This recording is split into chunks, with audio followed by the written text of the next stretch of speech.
Hello friends, welcome back.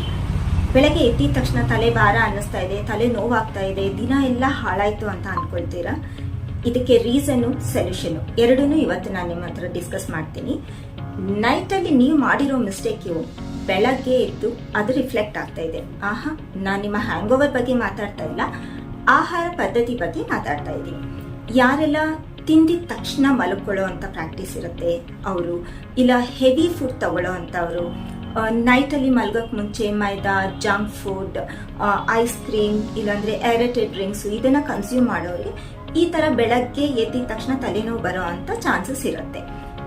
ಈ reason ಗೊತ್ತಾದ್ಮೇಲೆ ನಾವು ಏನು ಮಾಡ್ಕೋಬೋದು ಅದನ್ನು ಅವಾಯ್ಡ್ ಮಾಡಿ. ಫಸ್ಟ್ ಆ್ಯಂಡ್ ಫಾರ್ಮೋಸ್ಟ್, ಊಟ ಮಾಡಿದ ತಕ್ಷಣ ಮಲ್ಗೋ ಪ್ರಾಕ್ಟೀಸ್ ಯಾರಿಗೆಲ್ಲ ಇದೆ ಇಮ್ಮಿಡಿಯೇಟ್ ಆಗಿ ಸ್ಟಾಪ್ ಮಾಡಿ.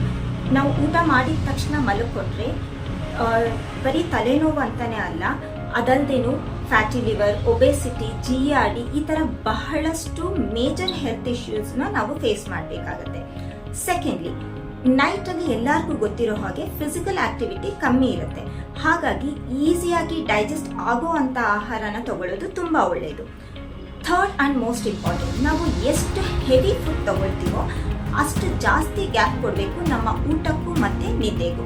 ಈ ಥರ ಮಾಡೋದ್ರಿಂದ ನಮ್ಮ ಬಾಡಿಗೆ ನಾವು ಸಫಿಷಿಯಂಟ್ ಟೈಮ್ ಕೊಡ್ತಾ ಇದ್ದೀವಿ ಡೈಜೆಷನ್ ಪ್ರೋಸೆಸ್ನ ಕರೆಕ್ಟಾಗಿ ಮಾಡಲಿಕ್ಕೆ.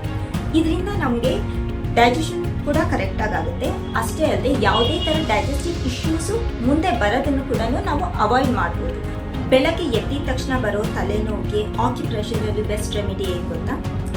ನಮ್ಮ ಕೈಯಲ್ಲೇ ಇರುತ್ತೆ. ನಮ್ಮ ಪಾಮಲ್ಲಿ ಈ ಒಂದು ತಮ್ ಫಿಂಗರ್ ಕಡೆಯಿಂದ ಇನ್ನೊಂದು ಕೈನ ತಮ್ ಫಿಂಗರ್ ಯೂಸ್ ಮಾಡಿಕೊಂಡು ಈ ಥರ ಸರ್ಕ್ಯುಲರ್ ಫಾರ್ಮಲ್ಲಿ 5 to 10 ಮಿನಿಟ್ಸ್ ಮಸಾಜ್ ಮಾಡಬೇಕು. ಇದರಿಂದ ಅನ್ಡೈಜೆಸ್ಟೆಡ್ ಫುಡ್ ಏನಿದೆ ಅದು ಎಲಿಮಿನೇಟ್ ಮಾಡೋಕ್ಕೂ ಹೆಲ್ಪ್ ಆಗುತ್ತೆ.